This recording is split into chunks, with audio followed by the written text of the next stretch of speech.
The snowstorm had swallowed Manhattan whole when Grant Holloway made the cruelest move of his life. With one hand gripping Evelyn's wrist and the other pushing open the glass doors of their Upper East Side penthouse, he dragged her across the marble floor like she was nothing more than a stain on his perfect life. Her breath trembled in the freezing air, her thin coat no match for the blistering wind howling outside.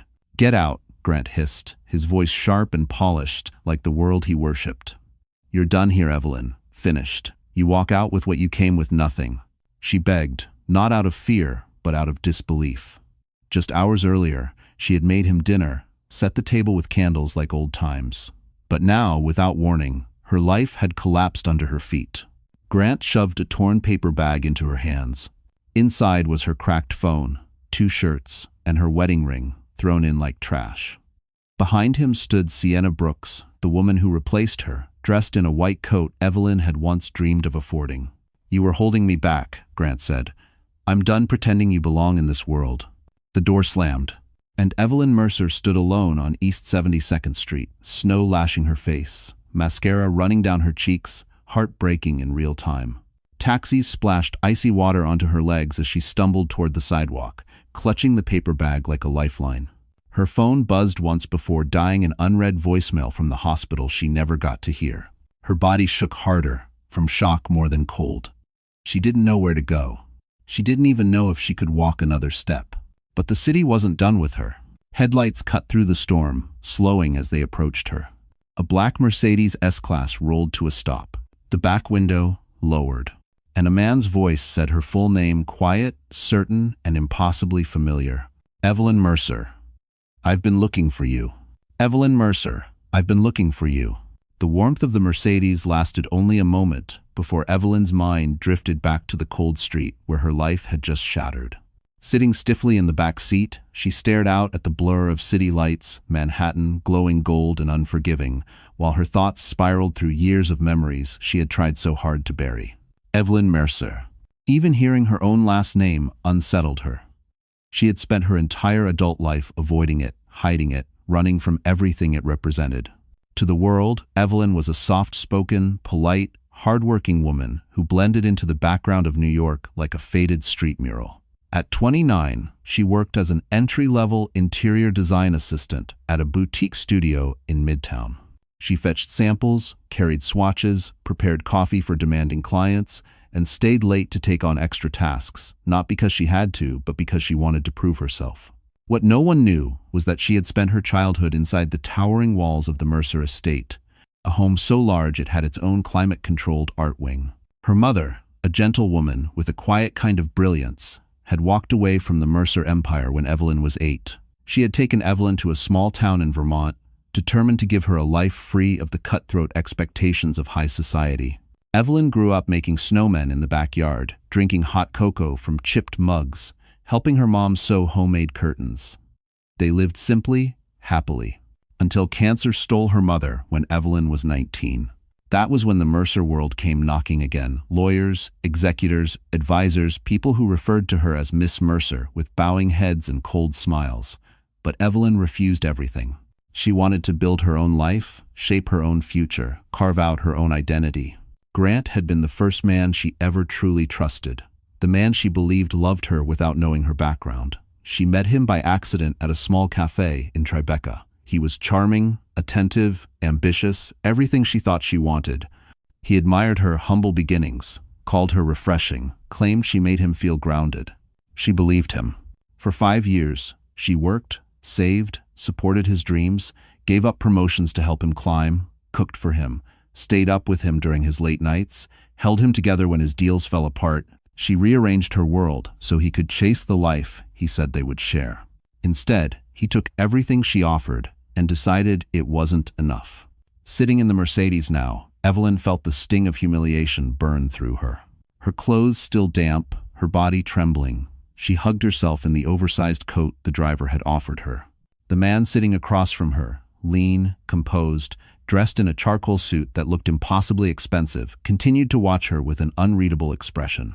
His voice was deep, steady, and carried a familiarity she could feel in her bones. "Evelyn," he said quietly, "it's been a long time." She blinked hard, her memories scrambling to catch up. Those eyes. That voice? A fragment of her childhood flickered, running through the gardens of Mercer Estate, laughing with a boy whose name she hadn't spoken in more than a decade. "Do I know you?" she whispered. The man leaned closer, the city lights carving angles across his face. "My name is Jonathan Hale," he said softly. "Your mother trusted me with something before she passed." Her breath caught. "What? What do you mean?" she murmured, her voice barely audible. Jonathan exhaled slowly, gaze locked on hers. "It's time you knew the truth about who you really are, Evelyn. And what your husband just threw away. And what your husband just threw away." The Mercedes glided through the city like a shadow stitched into Manhattan's midnight pulse. Evelyn pressed her forehead lightly against the window, watching the skyline loom above her steel towers, shimmering like watchful giants, drenched in gold and winter fog. She had passed these buildings every day on her way to work, never realizing how different they looked when you weren't hurrying, when you weren't unnoticed, when you no longer belonged to any world at all. Tonight, New York felt bigger, harsher, too bright and too dark at the same time. Jonathan Hale's voice cut through the silence inside the car, a soft contrast to the distant horns and the wind slapping against the glass. "We're heading somewhere safe," he said. "Somewhere you should have never left." Evelyn didn't answer. She didn't trust her voice not to break. The city flowed past Fifth Avenue, wrapped in holiday lights, storefronts glowing with luxury displays she had only admired from the sidewalk. Tiffany & Co., Bergdorf Goodman, Cartier. All the places Grant once promised they'd shop together after his big break. She had believed him, followed him, supported him, and he had replaced her with a woman who fit the world he desperately wanted to belong to. The car turned east, entering a quiet stretch of road lined with pre-war mansions and iron gates. It was a part of Manhattan that didn't feel real, where time stood still and the wealthy moved like silent ghosts behind tinted windows. Jonathan glanced at her. "You remember Lenox Hill, don't you?" Her chest tightened. The Mercer estate in the Hamptons wasn't the only home of her childhood. Her mother had kept a small brownstone here, a hidden piece of her former life before she disappeared from high society. "I haven't been here since I was a kid," Evelyn whispered. Jonathan nodded. "Your mother didn't want you growing up in the chaos. She wanted you to have a life she never had. But she always planned for you to return when the time was right." The car stopped in front of a townhouse that somehow looked both modest and magnificent. A soft glow seeped from the windows. Snow blanketed the stone steps, untouched and perfect. Evelyn stared. She remembered this place, the staircase she used to slide down as a child, the wooden bench where her mother read stories to her. She had forgotten it, buried it, locked it away. Jonathan stepped out first and opened her door. "Come inside, Evelyn. There's someone waiting." Her shoes sank into the fresh snow as she stepped out. The cold bit into her skin again, but this time she didn't flinch. Something stronger than fear pushed her forward. Memory, loss, longing. The townhouse door opened. Inside, the foyer glowed with warm amber light. The scent of cedarwood and winter spices floated in the air. Evelyn froze when she saw the man standing beneath the chandelier's silver hair, a tailored suit, and a presence that filled the entire room with quiet authority. Her heart pounded painfully. He was the last person she expected to see, a man who had vanished after her mother's funeral. "Hello, Evelyn," he said, his voice low and steady. "It's time we talked about your inheritance." Her breath vanished. Jonathan touched her shoulder gently. "He knows everything, Evelyn. He knows what Grant did." The older man stepped closer, eyes sharp with unspoken truths. "And he knows," he continued, "what's coming for you next. And he knows what's coming for you next." Then so takes indecision. Grant Holloway had always been the kind of man who could walk into any room and make people believe he belonged there, even when he didn't. His suits were tailored, his words calculated, his smile practiced. He wasn't born into wealth. He clawed his way toward it with a ruthless hunger that only grew sharper as he climbed. And Manhattan loved men like him, polished, charming, and quietly poisonous. Right now, that polished charm was on full display inside the private lounge of the Sterling Club, one of Manhattan's elite sanctuaries, where only those with old money, new influence, or dangerous connections were welcome. Crystal wall sconces glowed softly, reflecting off mahogany shelves lined with bourbon older than most of the men drinking it. Grant leaned back in a leather armchair, surrounded by a circle of admirers. They weren't here because they liked him. They were here because he was rising fast, and proximity to a rising man often meant opportunity. But a small tremor of frustration twitched in his jaw.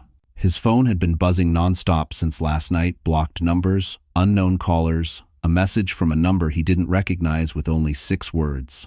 "We know what you did to her." He deleted it instantly.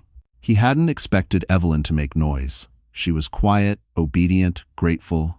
The perfect accessory for a man trying to impress investors. Never once did she speak up, challenge him, or ask for more. She had been easy to control. That was why he married her. But now, she was gone. Out of his home, out of his way, out of his life.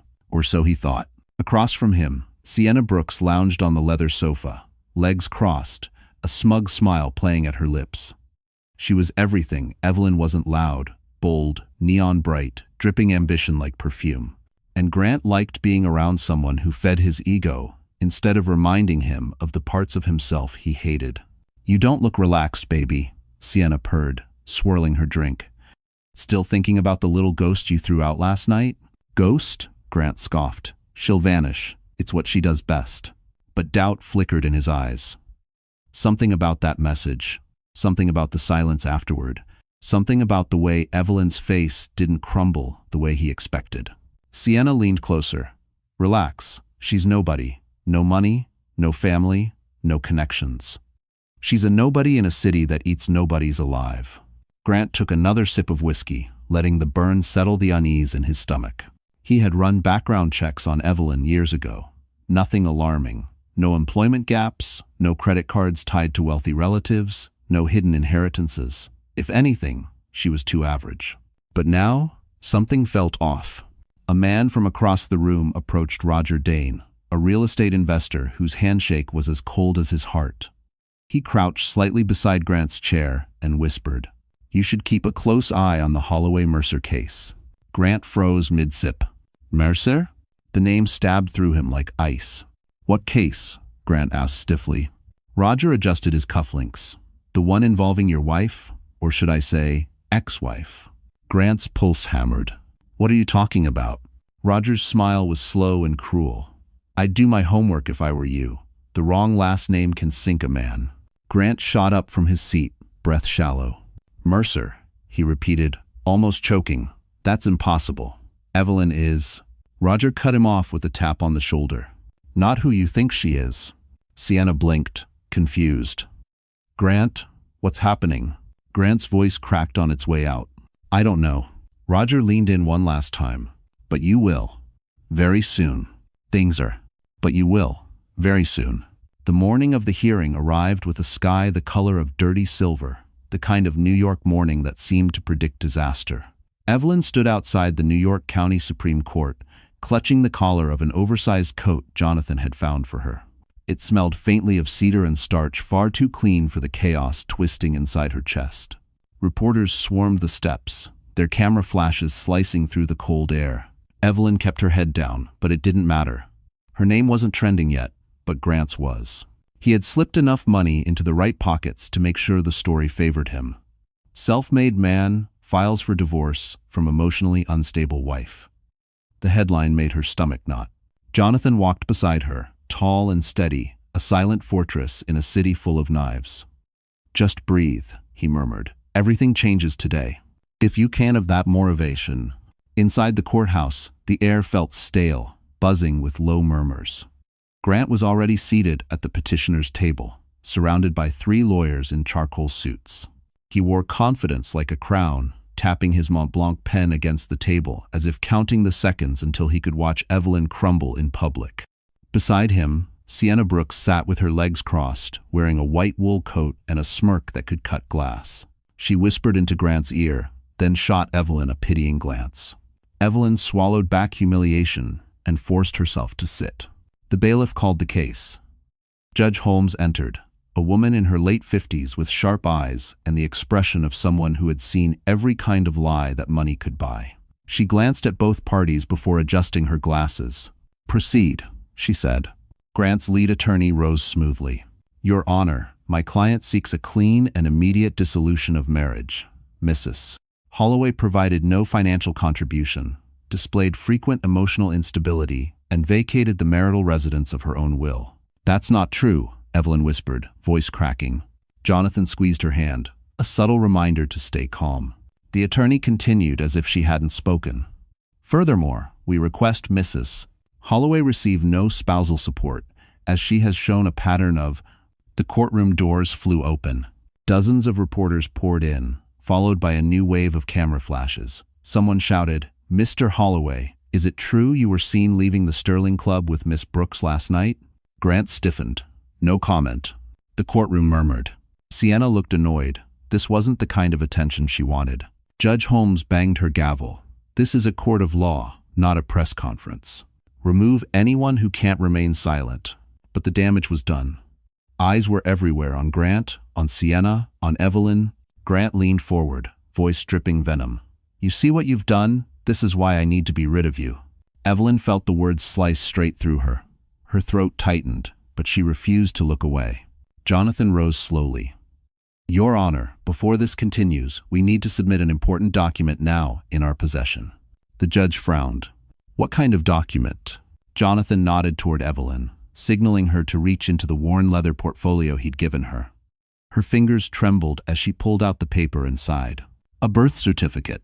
Her birth certificate. Grant barely glanced at it. Sienna smirked. What? You think she suddenly has proof she's special? But Judge Holmes froze the second her eyes reached the last line.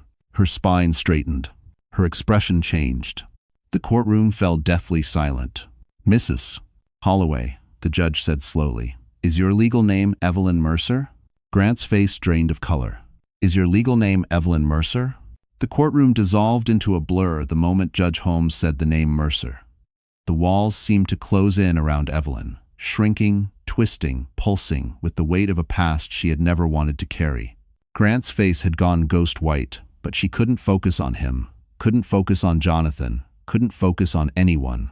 All she heard was the pounding of her own heartbeat, loud and merciless. She stumbled out of the courtroom during recess, pushing through the double doors and into the hallway. The moment she felt cold air hit her skin, her composure cracked like thin ice. Her knees buckled, and she gripped the marble railing just to stay upright. She didn't want this. She didn't want any of it. Jonathan rushed out behind her. Evelyn, wait. Just breathe. I can't, she rasped. Everyone is staring at me. They're whispering my name. Not Evelyn Holloway. Evelyn Mercer. Jonathan's voice softened. Because it is your name. She shook her head frantically. No. That name destroyed my mother. It ruined her life. She left all of it behind, and I promised myself I would too. She pressed her hands against her face, fighting tears. But they came anyway, hot, relentless, humiliating. The hallway was too bright. Too loud. Too exposed. She slid down the wall until she was sitting on the cold floor, trembling. Memories crashed into her one after another, her mother crying behind a locked door. Lawyers visiting the Vermont home. Men in tailored coats arguing about inheritance structure and risk to the family's public image. And now those ghosts were back. Jonathan knelt beside her. Your mother would want you protected, Evelyn, not broken. But I am broken, she whispered. Grant made sure of that. He took everything. My dignity, my job, my home. I don't have anything left. That's not true. It is. Look at me. She wasn't the elegant woman the courtroom murmured about. She was the abandoned wife, the street-walking version of herself from last night, the one with the torn paper bag and the cracked phone. Jonathan reached out, took her shaking hands into his. Evelyn, the world never took anything from you. Grant did, and you're letting him keep the power. A tear slid down her cheek. I don't know how to fight him. I don't know how to fight any of this. You don't have to, Jonathan said gently. You just have to let the truth stand. She looked up at him, eyes red. The truth is a weapon, Jonathan, and I'm the one afraid of it. There was a long pause before he answered. Then maybe it's time, he said quietly, to stop being afraid. The courtroom doors opened behind them. Reporters stepped out, chattering, searching for Grant first, then for her. Phones lifted. Cameras pointed. Evelyn wiped her face quickly, panic surging again. I can't go back in there, she breathed. Not like this. Jonathan rose and offered his hand. You're stronger than you think. She hesitated, staring at his hand as if it were a lifeline she didn't believe she deserved. Then a new voice cut through the hallway. Cold. Male. Too familiar. Well, Grant said, stepping out with a crooked smile. Look who finally cracked. Sienna stood beside him, smirking. Told you she'd fall apart. The world tilted. Her lungs squeezed. Her hands shook. Grant leaned in just enough for her to hear him. You embarrassed me in there, and you're going to pay for it. You embarrassed me in there, and you're going to pay for it. Evelyn froze at Grant's threat, her breath catching like glass in her chest. Jonathan stepped in front of her, jaw tight, but before he could respond, a voice boomed from the far end of the hallway. Enough. Thanks for watching. The man from the townhouse, the silver-haired figure with the sharp gaze, approached with deliberate steps. Even the reporters fell silent as he moved. His presence commanded attention, the way powerful men did without trying. His name was Marcus Vance, a former judge, a man who once shaped the legal landscape of New York like a sculptor shapes marble. And he was staring directly at Grant. You've caused enough harm today, Marcus said. Grant scoffed.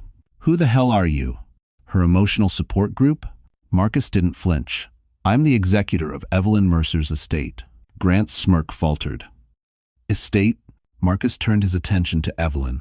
We should have spoken sooner, but your mother wanted you to have a normal life for as long as possible. Evelyn felt faint. What estate? What are you talking about? Jonathan touched her arm gently. Evelyn, your mother left you more than memories. Why, Zik? Reporters surged forward, microphones rising like weapons. Marcus lifted a hand. Your mother was the sole heir of the Mercer Trust, and upon her passing, everything transferred to you. Evelyn shook her head in disbelief. No, that can't be right. My mother left with nothing. We lived in a small house. She said she walked away. She walked away from the people, Marcus corrected softly. Not the assets. Grant's eyes widened as the color drained from his face. Wait, what assets? Marcus ignored him. He opened a leather folder and pulled out several documents, sliding them into Evelyn's trembling hands. These are the original trust papers, he said. Your mother kept them hidden until the right moment, and that moment is now. Evelyn blinked rapidly, her vision blurring over words she barely recognized. Mercer Foundation. Beneficiary. Primary heir. Executive authority. Jonathan leaned closer. Evelyn, you're the sole surviving Mercer. One tes. If you do tes, one heavily seven des. Her pulse thundered in her ears. This has to be a mistake. It's not, Marcus said. Your mother instructed me if anyone ever endangered you, the truth must be revealed. Grant's voice cracked. Endangered? Endangered? She's lying. She's unstable. She always has been. Sienna stepped back slowly, as if realizing she might be standing next to a sinking ship. But Marcus kept going. Your husband, he said, turning toward Grant, forced her out of her home during a storm, cut off her insurance, attempted financial manipulation, psychological harm, public humiliation, and based on new evidence, he nodded to Jonathan, possible physical abuse. Grant's face contorted. You can't prove anything. Jonathan's eyes hardened. We already did. Marcus handed Evelyn a sealed envelope. Your mother knew people might try to use you. That's why she left this for you. Evelyn stared at the envelope, her hands trembling so hard she could barely keep hold of it. What is this? She whispered. Marcus took a breath, heavy and purposeful. It's the document that can destroy anyone who tries to hurt you, he said. And unfortunately for him, he tilted his head toward Grant. You're going to need it. Grant's face went red. You're bluffing. Then you won't mind if Evelyn opens it, Marcus replied calmly. Right here. Evelyn swallowed hard, sliding her thumb under the seal. A lifetime of secrets rested between the paper. She opened the envelope and gasped. Inside was a name she never expected to see. And it wasn't her mother's. For hours after opening the envelope, Evelyn sat in the quiet study of the Lenox Hill townhouse, staring at the name written on the document. Every line of text felt unreal, like it belonged to someone else's life, someone stronger, someone braver, someone who didn't tremble at the thought of facing the world. But as dawn pushed its pale light through the tall windows, something in her shifted. She could no longer afford to exist as the Evelyn who let people walk over her. The Evelyn who apologized for taking up space. The Evelyn who believed survival meant shrinking into silence. Marcus had said one thing before leaving the room last night, a sentence that followed her into her sleep and dragged her back awake. Your mother didn't raise a victim, she raised a force. And we wake home. Jonathan found her still reading the document when he entered with 2 coffees, placing one gently beside her. You haven't slept. I don't feel tired, she said quietly. I feel awake. He studied her for a moment. You know what this means? Yes, she looked up at him, eyes steady. It means I stop letting Grant control the story. Jonathan's expression softened with something like pride. Then we start today. On 40. Before she could hesitate, he led her upstairs to a room she hadn't entered since childhood. The Mercer dressing suite. The walls were lined with glass closets, holding pieces her mother had left, preserved timeless coats, elegant dresses, jewelry that shimmered like captured starlight. Evelyn reached out and touched a black wool coat, the fabric smooth beneath her fingers. I can't wear any of this. You can, Jonathan said, and you should. These were meant for you. To Beetle. She inhaled shakily, letting her hand rest on the coat. Do you really think I can stand against him? Jonathan stepped closer. Not too close, just enough that she felt the warmth of someone who believed in her. You already did, yesterday, when you didn't crumble. When you spoke your truth. When you showed up, even though he wanted you destroyed. Her throat tightened, but not with sadness. With resolve. Within an hour, Evelyn stood in front of the mirror, wearing the coat. Its tailored silhouette hugged her shoulders perfectly. The woman staring back at her didn't look broken. She didn't look scared. She looked defined, composed, reborn. Jonathan handed her a Mercer Foundation security badge. This is your name, your heritage, your power, and you're walking into the world with it. She stared at the badge. Evelyn Mercer, beneficiary. For the first time in years, her name looked right. Next came the essentials, a fresh blowout that smoothed her dark hair into shining waves, subtle makeup enhancing the quiet fire in her eyes, and a pair of black leather boots that clicked against the townhouse floors like punctuation marks.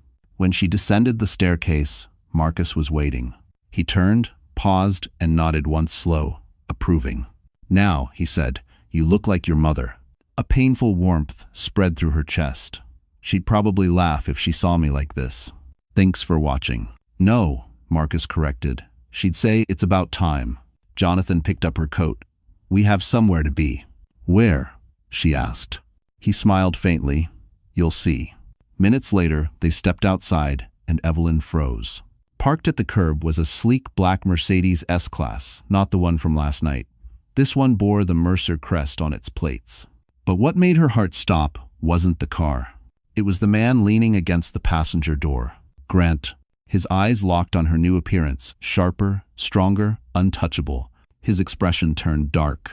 You think this changes anything? He spat. You think looking like a Mercer makes you one? Evelyn held his gaze, her voice steady for the first time. I don't think it, she said. I know it. Grant's jaw clenched. And then Jonathan stepped between them. Back away, he warned. Grant's smile returned slow, venomous. Oh, I will, he said. But not before you hear what I found out. About your mother. I know something about your mother. Something you don't. The Mercer car cut through Manhattan traffic like a silent arrow, carrying Evelyn toward a destination she still wasn't sure she wanted to face. Grant's threat lingered in the air behind them, but Jonathan didn't slow, didn't look rattled. Marcus rode in the car ahead, coordinating something over the phone with a calmness Evelyn didn't yet understand. Where are we going? Evelyn finally asked. The Waldorf Grand, Jonathan replied.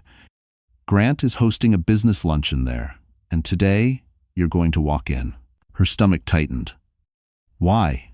Because he thinks he still owns the narrative, Jonathan said. He doesn't.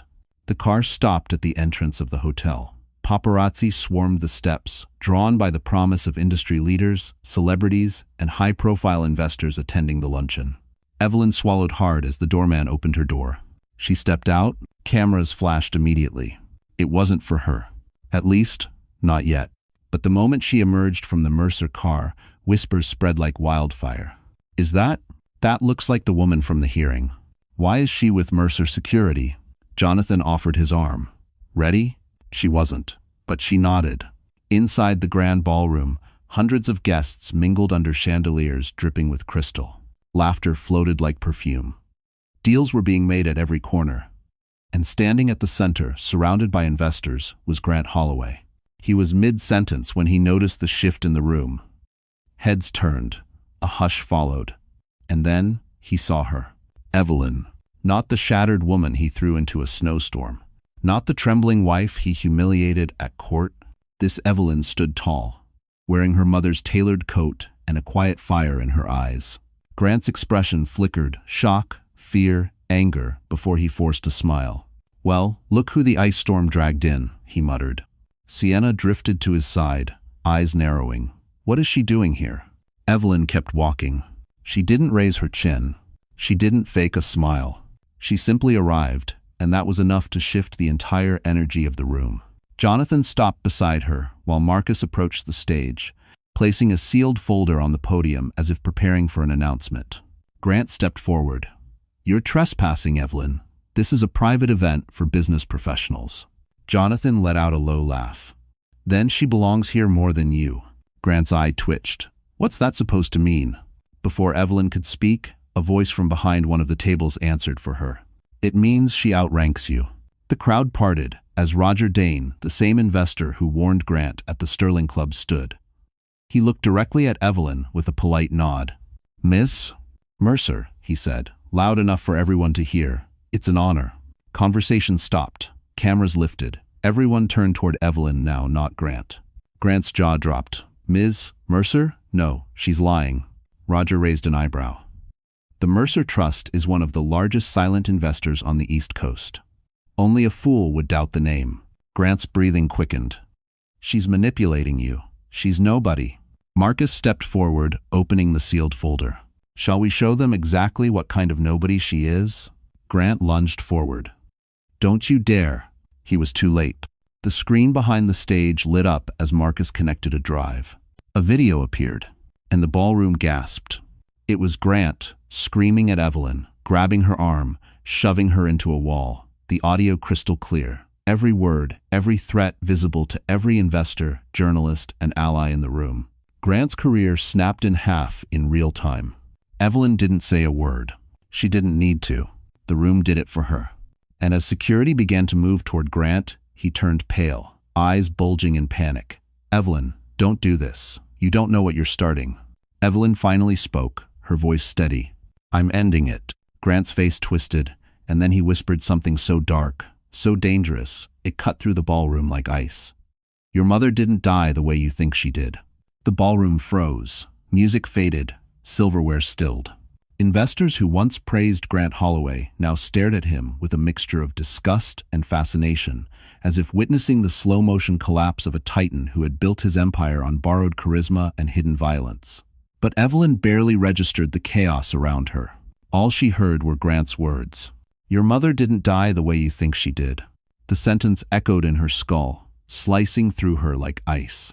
Jonathan stepped closer, eyes sharp with warning, but Grant kept speaking, voice cracking under pressure. "You think she got sick? You think it was just cancer and tragedy and timing?" "No, Evelyn. Your mother was." Security grabbed his arms, but Grant twisted violently. "She was killed because of who she was." Evelyn's breath hitched. Marcus moved toward her instantly, placing a steadying hand on her shoulder. "He is lying," Marcus said firmly. "Your mother's death was tragic, but natural." Grant barked out a bitter laugh. "Natural? Nothing about the Mercer family is natural. Nothing about their deaths, their power, or the secrets they bury." Cameras flashed faster. The crowd held its breath. Roger Dane, still standing near the stage, crossed his arms. "Holloway," he drawled, "you're either desperate or suicidal." Sienna finally snapped, grabbing Grant's arm. "Stop talking. You're ruining everything." "Watered down is." "Everything's already ruined," he spat. "She ruined it." Evelyn felt something inside her pull tight, fear, doubt, grief, then snap. "Grant," she said, her voice trembling but loud enough to carry, "what are you talking about? What do you know about my mother?" Grant stared at her, chest heaving. For a moment, he looked almost human, panicked, cornered, undone. "Your mother didn't leave the Mercer world because she wanted to protect you," he said. "She left because she was scared. Because she uncovered something. Something the family didn't want exposed. Marcus stepped forward sharply. Enough. You have no idea what you're talking about. Oh, don't I? Grant sneered. Then explain why the Mercer Foundation buried every piece of paperwork related to her last months. Explain why there's no public record of her final treatment. Explain why. He stopped. Not by choice. Jonathan had moved in front of Evelyn. Eyes dark with a warning. Grant finally understood. You're crossing a line you can't return from, Jonathan said quietly.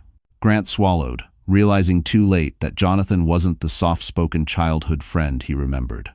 Jonathan was Mercer, trained, disciplined, strategic, dangerous when necessary. But still, the damage was done. Every investor, every journalist, every onlooker in the room now stared at Evelyn not with judgment, but with the kind of hungry curiosity reserved for scandal wrapped in tragedy. Evelyn's breath came shallow. Jonathan, she whispered, is any of that true? Jonathan hesitated, a fraction of a second, but it was enough. Her chest tightened painfully. Marcus stepped in, voice firm. Your mother never wanted her past dragged into the light. She made her choices for you, not against you. Grant smirked as security dragged him back. Ask them, Evelyn. Ask them what they've been hiding from you. Ask them why they waited until now to show you who you really are. Tuvra. Evelyn felt the ground tilt beneath her feet. Secrets. Lies. A family she barely knew. A past wrapped in shadows. Jonathan touched her arm. Evelyn, listen. But she stepped away from him. From all of them. I want the truth, she said, voice low but steady. All of it. Her eyes lifted cold, clear, determined. And I want it now. Suddenly, the ballroom doors slammed open. A man in a gray suit strode in, holding a sealed envelope with the Mercer crest. Miss Mercer, he announced, you need to see this immediately. She turned toward him, and everything else disappeared. The ballroom seemed to hold its breath as the man in the gray suit approached Evelyn with the sealed envelope. Even the clinking of glasses stopped. The Mercer crest on the envelope glimmered beneath the chandelier, light, heavy, dignified, unmistakable. Evelyn felt every gaze lock onto her, waiting for her next move. Jonathan reached out instinctively. Evelyn, let's step outside. We should talk privately. But she didn't move. She was done being handled, done being sheltered, done having truths drip-fed to her only when convenient. She took the envelope. Her fingers trembled as she broke the wax seal. Inside was a letter and a stack of official documents, all stamped with Mercer Foundation insignia. Her eyes scanned the page, and her breath stopped. Marcus stepped closer. Evelyn, maybe I should explain. No, she whispered. I want to read it. The letter was written by her mother. Dearest Evelyn, if you are reading this, it means your safety has been threatened. Her mother's handwriting, elegant, steady, pulled her back through time. She remembered those hands guiding hers as a child, helping her trace letters on a kitchen table in Vermont. But the words written now were not the gentle stories of their simple life. You must be told the truth about why we left the family and why I hid you. I was not only the heir to the Mercer Trust, I was also the whistleblower who uncovered corruption within it. Evelyn's throat tightened. Corruption? Within her own family? Her mother's letter continued. I learned of financial crimes, political manipulation, and violent acts committed to protect the family's image. When I refused to stay silent, I became a target. I fled to Vermont so you could grow up free. They promised they would not follow, as long as I remained quiet. Evelyn's vision blurred. This can't be real. Marcus exhaled heavily. Your mother faced a difficult choice, Evelyn. She protected you. She protected me by disappearing, Evelyn said, voice breaking. She carried this alone until it killed her. Marcus lowered his head, a rare crack in his composure. Your mother didn't want you living under fear. She wanted you to have a life untouched by the Mercer legacy. Jonathan stepped forward. And we honored her wish, until Grant destroyed that fragile line. Grant, being held by security, barked out a hoarse laugh. See, I told you she was hiding something. I knew the moment I dug deeper. Your mother wasn't sick. She was silenced. Shut up, Jonathan snapped. No, Evelyn whispered. Let him talk. Grant smirked, sensing leverage. Mercer money may be clean on paper, but the blood behind it, not so much. Marcus moved toward him. You know nothing about what happened. Because, Avon. Oh, I know enough, Grant sneered. I know her mother's medical records were sealed. I know the death certificate was altered. And I know someone in this room had something to do with it. Evelyn's breath caught. Who? Grant looked straight at Marcus. And Evelyn's world tilted. Ask him, Grant said. Ask Marcus Vance why he was the last person to see your mother alive. The room erupted into gasps. Jonathan grabbed Evelyn's arm. Don't listen. But Evelyn stepped away from them both. Her heart hammered violently. Marcus, is that true? Marcus's silence said more than any confession could. He finally spoke, voice low. Your mother called me the night before she died. She was scared. She thought someone from the family had found her. And you didn't protect her, Evelyn whispered. His jaw tightened. I tried. Did you? She asked, eyes filling. Or were you protecting the family instead? Marcus didn't answer. Evelyn took a shaky step back, her mind unraveling, the foundation of her identity cracking under the weight of betrayal. She felt the room closing in. Then Jonathan stepped toward her, eyes fierce. Evelyn, there's something you need to know, something I didn't tell you, something that changes everything. She turned, breath unsteady. What is it, Jonathan? He hesitated, tortured, then finally spoke. Evelyn stared at Jonathan, her pulse thundering in her ears. His eyes, usually steady, grounding, were now haunted, conflicted, as if he'd been carrying a truth so heavy it had carved cracks in him long before this moment. Jonathan, what didn't you tell me? He took a slow breath. Your mother didn't call only Marcus the night before she died. She called me too. The room seemed to lurch sideways. You? Evelyn whispered. Grant barked out a bitter laugh. Of course. The loyal childhood friend, the one always hanging around the edges. What a surprise. Intrusus. Jonathan ignored him. Your mother trusted me, Evelyn, more than anyone else. She told me she had proof, real proof of the corruption inside the Mercer Trust. She had documents, audio recordings, everything. Marcus's jaw clenched. You shouldn't be saying this. Jonathan continued anyway.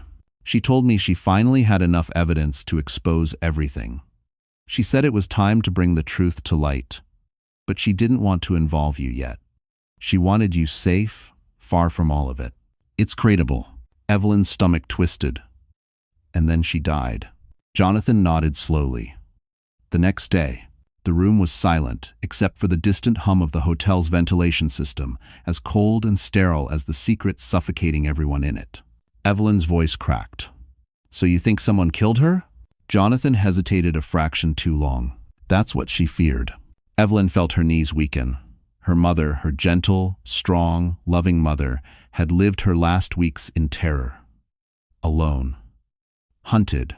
Without her daughter's knowledge. The guilt hit her like a physical blow. Why didn't you tell me sooner? She whispered. Jonathan ran a hand across his face. Because I promised her I wouldn't. She wanted you to have the life she couldn't. She wanted you free from the Mercer name. From the danger. From the weight. And after she died, I thought the only way to honor that was to keep you away from everything. Evelyn shook her head, tears burning. You should have told me. If you can trust Adele. I know, he breathed. Every day since, I wondered if I made the wrong choice. Grant seized the moment like a vulture. They're liars, Evelyn. All of them. The Mercer name is poison. Your mother tried to escape, and they dragged her back under. Ask them how many Mercer deaths were ruled accidents. Ask them how many people vanished after crossing the family. Ask them why they're suddenly so eager to help you. Sienna tugged at his arm. Grant, stop. No, Evelyn snapped, her grief sharpening into anger. Let him talk. I want every truth, even the ugly ones. Marcus stepped forward, expression steely but not cold. Evelyn, your mother wasn't targeted by the Mercers. She was targeted by the people trying to destroy them. Including the same network Grant has been taking money from. A ripple of shock moved through the crowd. Grant's eyes widened. What are you? No, you can't prove that. We already have, Marcus said. Jonathan pulled his phone from his pocket and unlocked it with his thumb. Your mother's evidence wasn't lost, Evelyn. She hid it, she encrypted it, and last night after the hearing, we finally cracked the code. He raised the phone. On the screen was a folder labeled, For Evelyn. Do not open until she is safe. Evelyn's breath caught. Inside were dozens of audio files, PDFs, scans of handwritten notes, business ledgers, Maps, names, dates, details. A lifetime of fear. A lifetime of truth. Her mother hadn't died defeated, she died fighting. Jonathan's voice softened. She never stopped protecting you. Even in the end. Evelyn's tears finally fell. But beneath them was something new. Resolve. Strength. Fire. She wiped her cheeks and lifted her chin. Then it's my turn to protect her. At that moment, the ballroom doors swung open again. A federal agent entered, badge raised. Which one of you is Evelyn Mercer? The federal agent's badge gleamed under the ballroom lights, too bright, too sharp, too real. Evelyn felt every set of eyes shift toward her, heat rising like a tidal wave. Grant stopped struggling against security. Sienna stiffened, Marcus straightened, and Jonathan stepped closer instinctively, shoulders squared. The agent approached Evelyn with calm, practiced authority. Miss Mercer, I'm Agent Carter with the Federal Bureau of Investigation. We need to speak immediately. Evelyn's breath caught. Am I under arrest? No, Carter said firmly. You're a protected witness, and you're now connected to an active federal investigation. A ripple of gasps spread through the room. Grant's face twisted. Protected witness? For what? She's the criminal here, not me. Carter shot him a stony glare. Mr. Holloway, you're already implicated in 3 counts of financial fraud, 2 counts of evidence tampering, and now potential involvement in the disappearance of classified documents. Grant's jaw dropped. What documents? Jonathan's tone was flat. The ones you stole from Evelyn's mother. Carter added, and the ones we now know were used to leverage illegal investments. We've been tracking the movement of those files for years. Sienna stepped back, panic rising. Grant, what did you get us into? Grant didn't answer. He couldn't. Carter turned back to Evelyn.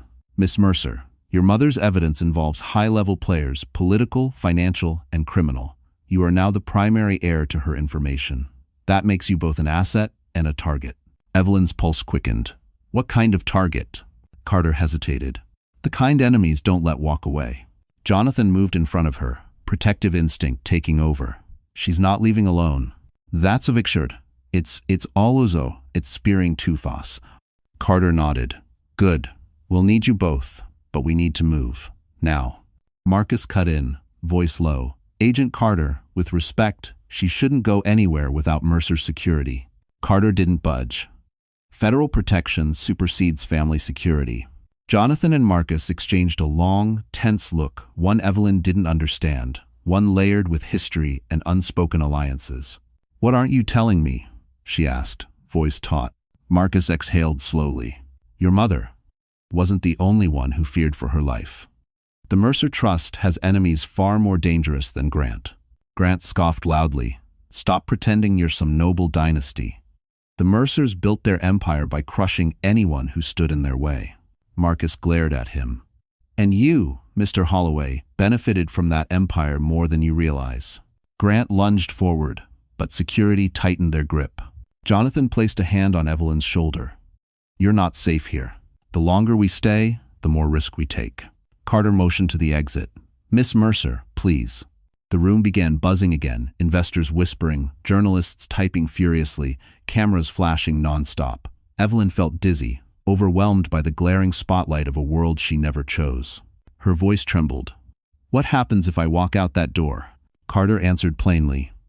Your life changes forever. Evelyn swallowed hard. And if I don't? Jonathan looked her straight in the eyes. Then you'll be facing all of this alone. And that's exactly what your enemies want. Her heart twisted. The mother she missed every day had fought in the shadows for years. Now those same shadows were reaching for Evelyn. She nodded slowly. Okay, I'll go.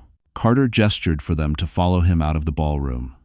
Marcus stayed behind, speaking quietly into his phone, coordinating something of grave importance. Grant screamed after them as they walked away. You think you're safe, Evelyn? You have no idea what you're up against. Your mother thought they'd protect her too, and look where that got her.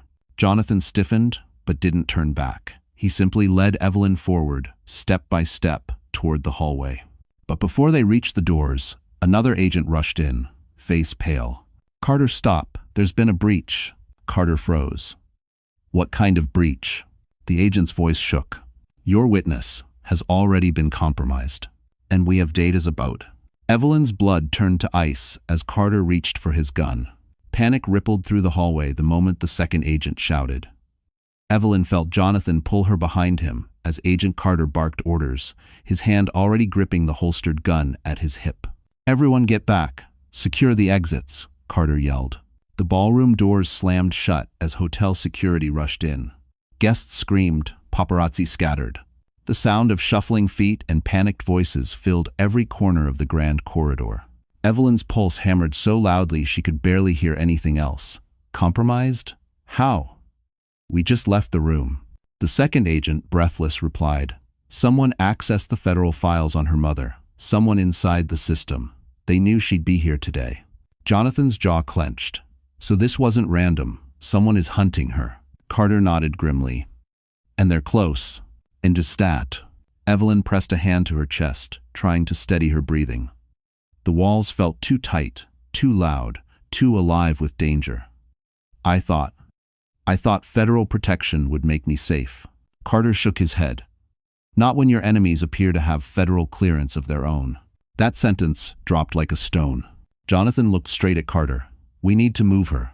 Now.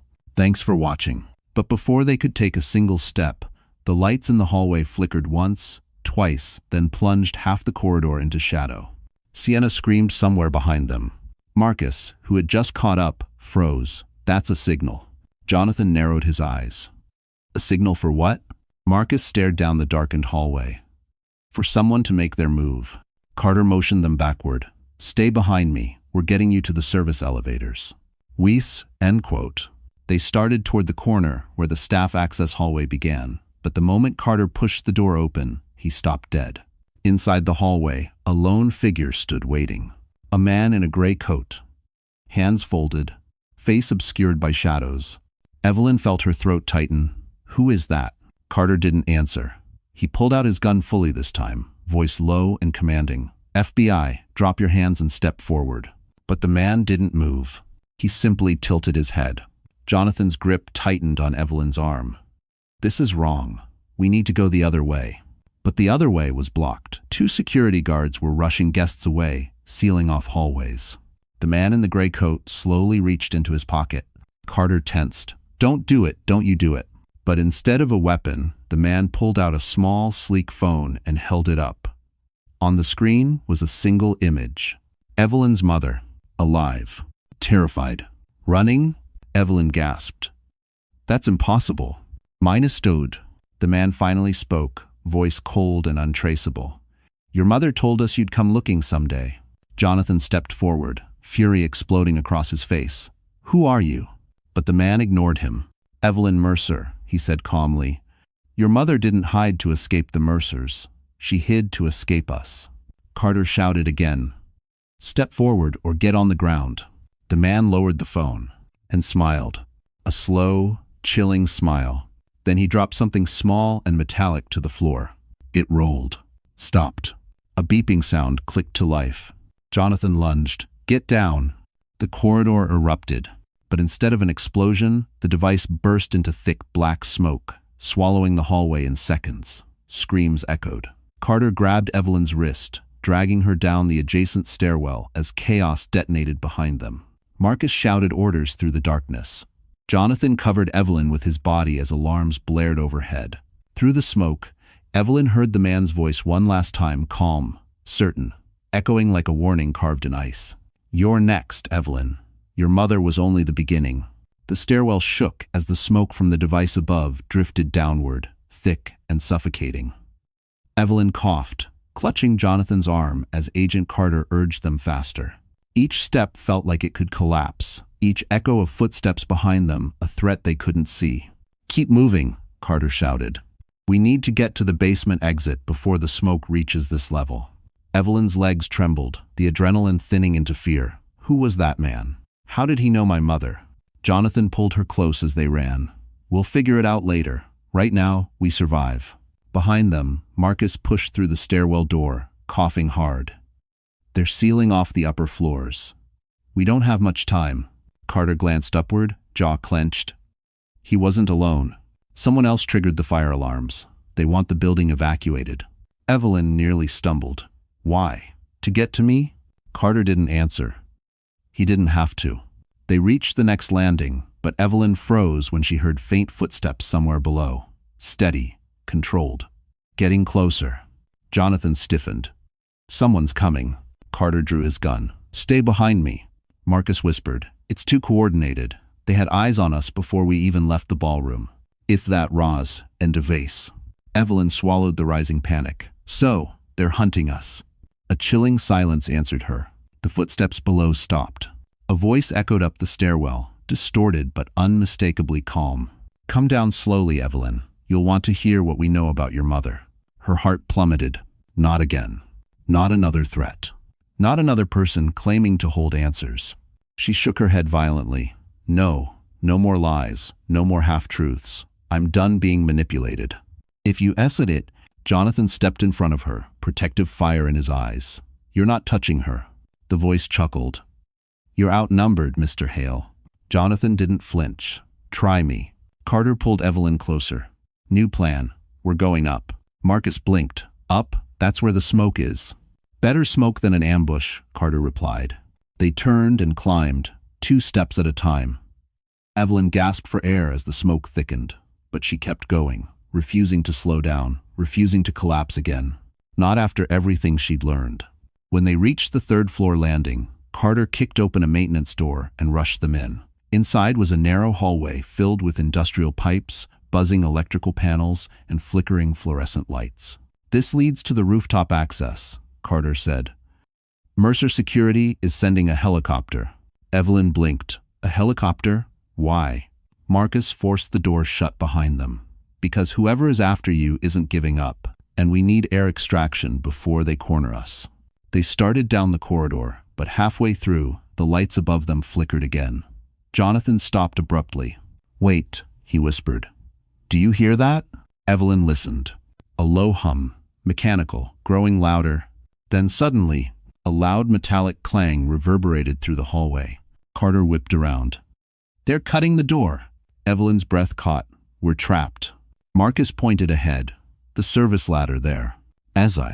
They raced forward as the maintenance door behind them bulged inward, dents appearing with each hit. Carter helped Evelyn climb the ladder first. Her hands shook, but she forced herself up, rung by rung, hearing Carter and Jonathan yelling below her. Then, the door behind them burst open. Boots pounded into the hallway. Jonathan shouted, "Move, Evelyn!" She climbed faster, lungs burning, until she pushed open the hatch and emerged onto the icy rooftop. Wind whipped her face. Helicopter blades thudded in the distance, approaching fast. Jonathan climbed out next, pulling her behind a ventilation unit. Carter scrambled out after him. Marcus was last, or he should have been, but he never appeared. Jonathan peered down through the hatch. "Marcus?" he called. No answer. Then a shadow moved below, and a voice she recognized drifted upward. "We've got him. And if you want him back alive, Evelyn will come down." End quote. Wind whipped across the rooftop, cold enough to cut skin. Evelyn clung to the ventilation unit, her breaths ragged, her hair snapping in the icy air. Jonathan crouched beside her, scanning the rooftop edge, while Agent Carter kept his gun aimed downward through the open hatch. Voices drifted up, shouts, threats, and Marcus's muffled groans. Evelyn's heart clenched. They have him. We can't leave him. Jonathan grabbed her wrist. "Evelyn, look at me. They want you. Marcus is leverage. If you go down there, I won't let someone else get hurt because of me." Her voice trembled, but she meant every word. "I can't." Carter's jaw tightened. "Listen carefully. They're not amateurs. That smoke device? That was military grade. Whoever they are, they have resources, training, and a mission. And that mission revolves around you." Evelyn swallowed, her fear curdling into something heavier. "What do they want from me?" Jonathan exhaled sharply. "Your mother's files. Her evidence. Everything she died to protect. And they think I'll trade myself for Marcus." "They're betting on it," Carter said. Evelyn crawled closer to the hatch, peering down. Shadows moved below, silhouettes shifting in the dim maintenance lights. One of the men held Marcus by the collar, a gun pressed to his ribs. Her pulse spiked. "Marcus, he tried to protect me." "And he still is," Carter said, "but that doesn't mean you throw yourself into an ambush. If you mon..." Evelyn looked between the two men who had stood by her since her world collapsed. Jonathan steady, loyal, fierce. Carter cold but protective, a soldier built for moments like this. She felt small compared to them, fragile. But deep down, something stirred, something her mother had left inside her, something Evelyn had ignored for too long. Courage. I'm going down, she said quietly. Jonathan's reaction was immediate. No, absolutely not. Carter's voice snapped like a whip. You step into their hands, you disappear. There won't be a second chance. Evelyn lifted her chin. There won't be any chance for Marcus if I don't. Jonathan ran a hand through his hair, frustration bleeding into fear. You don't understand these people. I'm starting to, she cut in. They don't want Grant. They don't want the Mercers. They want what my mother exposed. They want the truth gone. Carter studied her with something like reluctant respect. You're braver than you look. I'm tired of being afraid, she whispered. For a moment, the only sound was the helicopter approaching from the distance, the thump of blades slicing through the night. Then a voice from below shouted, Evelyn Mercer, you have 30 seconds to show yourself, or he dies. Evelyn flinched. Jonathan gripped her shoulders. I won't let you do this, but you can't stop me. Her eyes glistened, fierce and terrified at once. Jonathan's expression broke, just for a second. I can't lose you. Not after everything. She touched his hand. You won't. Carter knelt beside the hatch, tension radiating from every muscle. If you're going down there, you're not doing it alone. I'll cover you. Jonathan will stay close. But Evelyn shook her head. They want me. Only me. She stood, legs trembling but locked with determination. She approached the hatch, gripping the railing to steady herself. I'm coming down. Her voice rang out, slicing through the wind. Marcus shouted something she couldn't make out. Jonathan stood behind her, helpless and furious. Carter raised his weapon. On your mark. Evelyn inhaled, heart thundering. And then, the rooftop door behind them burst open with a violent crash. Gunfire crackled. Boots thundered across the gravel. A new voice roared through the chaos. Nobody moves. Evelyn Mercer belongs to us now. The rooftop exploded into chaos the moment the door burst open. Armed men in tactical gear flooded onto the gravel, their movements sharp, disciplined, terrifyingly precise. Evelyn staggered backward as Jonathan pulled her behind him, his body tensing like a shield in front of her. Agent Carter raised his weapon instantly, shouting commands over the howl of the wind. Federal agent, drop your weapons. But the intruders didn't hesitate. Not even for a breath. They fanned out quickly, forming a semicircle that boxed them in against the ventilation units. Their leader, a tall man with a black tactical vest and an earpiece, stepped forward. His eyes locked onto Evelyn with unsettling clarity. Stand down, Agent Carter, he said smoothly. You're outnumbered, outgunned, and operating outside your jurisdiction. Carter's jaw clenched. Who are you? Someone who has been patient for far too long. Jonathan snarled. If you touch her. The leader raised a hand, and his team responded instantly. 3 laser sights snapped onto Jonathan's chest. Evelyn gasped. Stop, don't hurt him.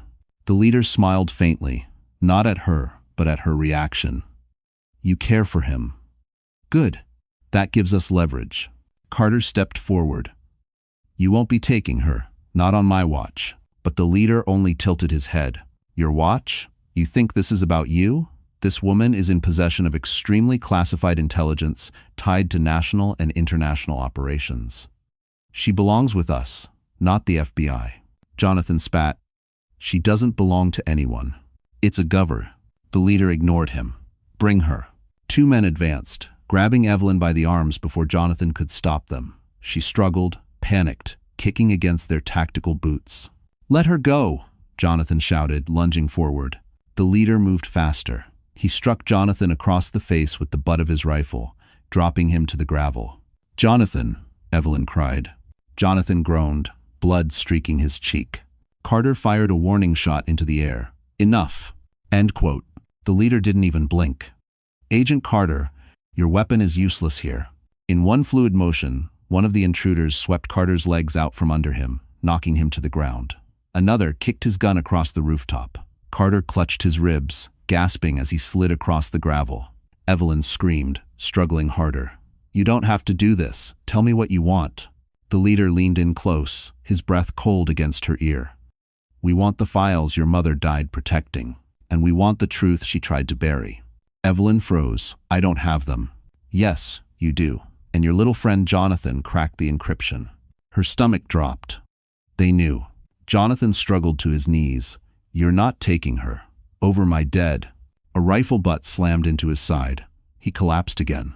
Stop, Evelyn cried, her voice cracking. Please, I'll come with you. Just don't hurt him. The leader straightened.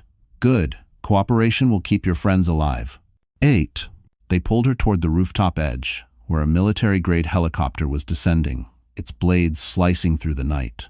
The wind roared so violently she could barely keep her eyes open. Jonathan crawled toward her, dragging himself across the gravel. Evelyn, don't. She twisted toward him, tears streaking her face. I'm sorry. I'm so sorry. The helicopter touched down. The leader shoved her forward, and just as they forced her inside, the rooftop door burst open again. Marcus, bloodied, furious, and alive, stumbled through, pointing a gun straight at the helicopter. His voice tore through the storm. Let her go now. Marcus's voice sliced through the wind, rough and ragged but powerful enough to freeze everyone on the rooftop. Snow whipped around him, clinging to his blood-stained shirt, his hair matted against his forehead. His gun trembled slightly, not from fear, but from the brutal fight he had survived to get here. Let her go, he roared again. The tactical team immediately shifted positions. 2 men raised rifles toward him. The leader, still holding Evelyn by the arm, didn't flinch. Well, the leader said calmly, I see you're harder to kill than expected. Marcus staggered forward, chest heaving. Touch her, and I swear. You'll do nothing, the leader cut in. You're injured, outnumbered, and past your usefulness. Jonathan, still on his knees, forced himself upright. Marcus, don't stand there. Get behind cover. Bees, press it. Evelyn twisted against the man, restraining her. Let me go, please. Just stop. But the leader tightened his grip on her arm, digging his fingers into her coat. You're coming with us. Marcus raised his gun a fraction higher. She's not going anywhere. The rooftop fell still for one fragile heartbeat. Then Carter made the first move. He lunged sideways, grabbing a loose metal pipe from the ground and hurling it at the man closest to him. It struck the soldier's helmet with a crack, just enough to break formation. Jonathan charged forward at the same moment, tackling a second man to the ground. Chaos detonated. Gunfire burst across the rooftop in deafening pops. Evelyn ducked instinctively as the wind filled with sparks from ricocheting bullets. Marcus fired at the leader, forcing him to release her. The shot missed his heart by inches, tearing through his vest. Run, Evelyn, Marcus shouted. But she didn't run. Not this time. She reached for Jonathan instead, dragging him upright as he fought off another attacker. Carter grabbed her shoulder. Move, we're losing ground. Before they could escape, 2 more soldiers rushed the rooftop from the opposite side, pinning them between gunfire and the helicopter's blades. Evelyn stumbled back, gripping Carter's arm. Marcus fired again, but the leader ducked behind a ventilation unit. You're wasting your strength, Vance, he called out. You were warned to stay out of this. You made your choice. My choice, Marcus growled, was loyalty. Jonathan pulled Evelyn behind a metal crate. Stay low. They'll shoot anything that moves. But Evelyn's eyes locked onto the helicopter. Its side door was still open, and inside she could see a console glowing blue. A communications hub. A control center. Something important. Something the men didn't want damaged. A plan sparked through her mind. Insane. Dangerous. But maybe their only chance. Jonathan, she whispered. I need a distraction. He stared at her like she'd lost her mind. What are you thinking? I can cut them off. Their comms, their reinforcements, everything. If I get to that helicopter... Absolutely not, he snapped. You'll get killed. We'll all get killed if they call for backup. Before he could grab her, she bolted. Evelyn, Jonathan shouted. Gunfire erupted behind her as she sprinted across the rooftop, snow and gravel flying under her boots. Carter fired cover shots. Marcus shouted warnings. Wind from the helicopter blades slammed against her, blinding her with cold. The leader saw her move and pointed. Stop her! A soldier lunged toward her. She ducked, slipped, caught herself, and dove into the helicopter. She slammed the door shut behind her as bullets pinged against the metal. Alarms blared inside the cockpit. Her shaking fingers reached for the console. And froze, because sitting in the pilot's seat wasn't an empty chair. It was a man, staring right at her, smiling. "Hello, Evelyn. Your mother said you'd be fearless."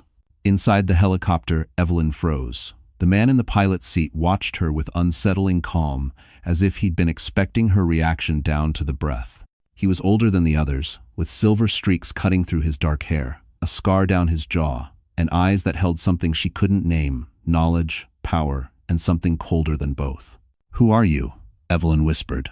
The man tilted his head. "My name doesn't matter. What matters is that your mother trusted me enough to predict this moment. She said you'd come looking for the truth." Her fingers tightened on the seat. "You knew her?" "Knew her?" He chuckled. "Evelyn, your mother saved my life. And I failed to save hers." Her blood chilled. "What do you mean?" He reached slowly into his vest and pulled out a small, metal device the size of a thumb drive, sleek, black, encrypted. He held it out to her.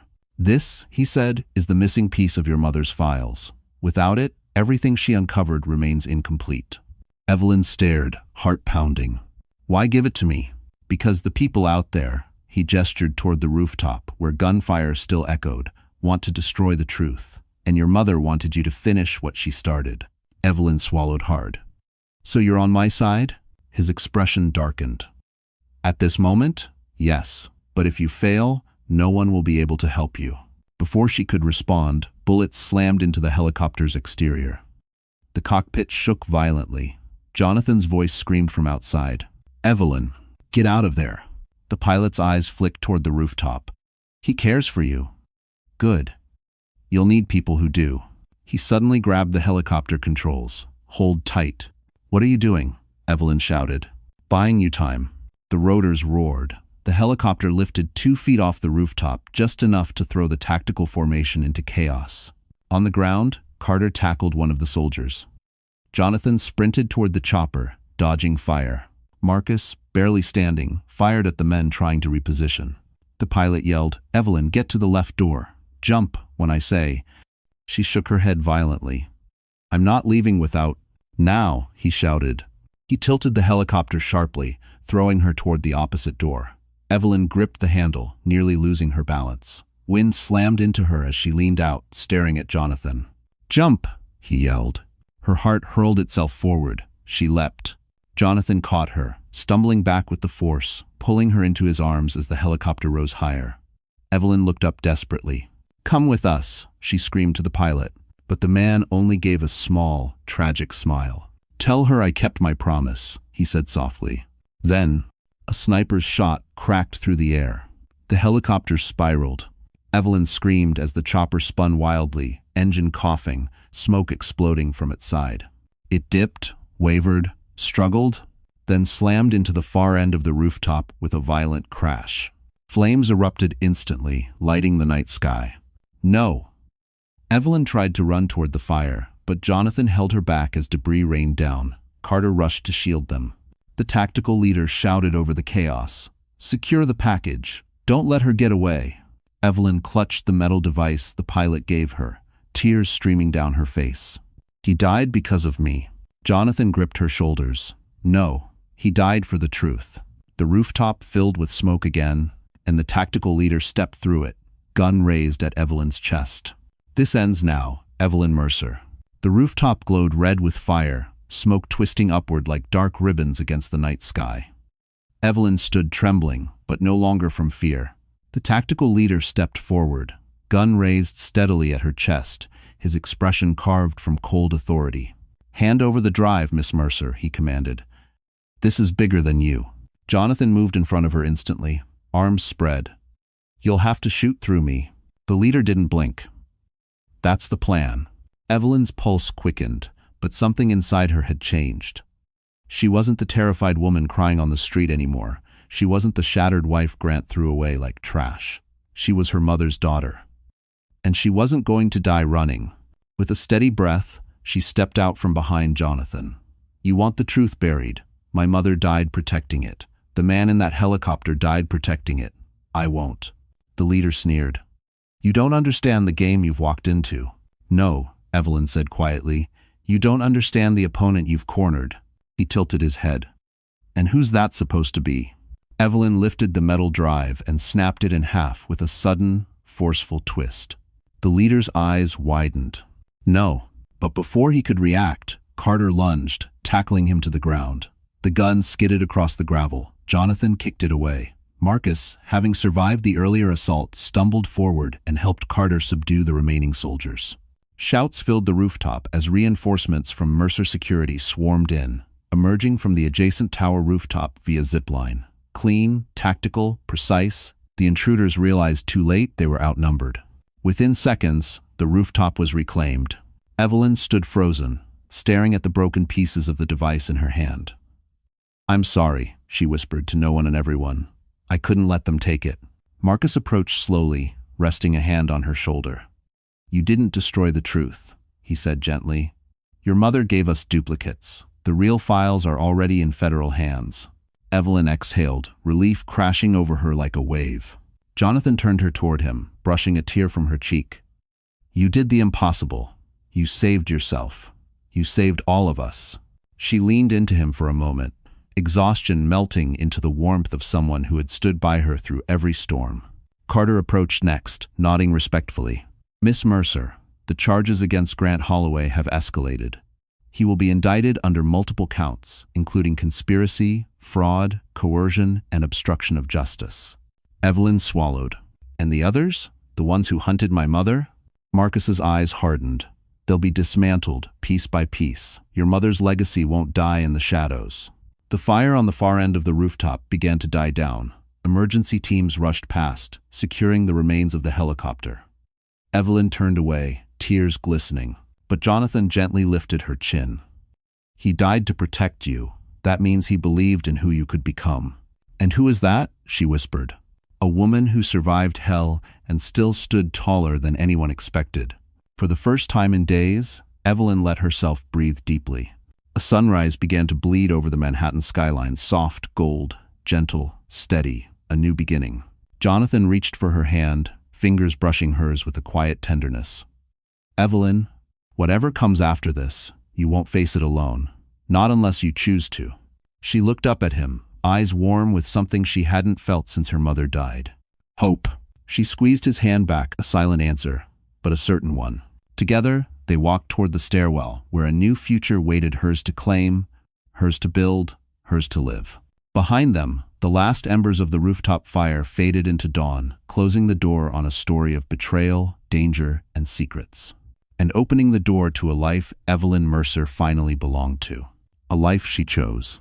So, that's how Evelyn's story comes to an end. And if you're still here with us right now, my friend, it means something in her journey touched your heart in a way you might not even be able to explain yet. Maybe it reminded you of your own strength. Maybe it made you think about how much you've survived. Or maybe, for the first time in a long while, you felt seen. Life has a way of breaking us, but like Marcus Aurelius once wrote, the impediment to action advances action. What stands in the way becomes the way. Evelyn didn't choose her battles, but she chose her courage. And so can you. Every betrayal can become wisdom. Every ending can become a beginning. Every scar can become a story you grow from instead of hide from. If this journey gave you even a small spark of hope, a moment of strength, or simply the feeling of not being alone, then stay with us.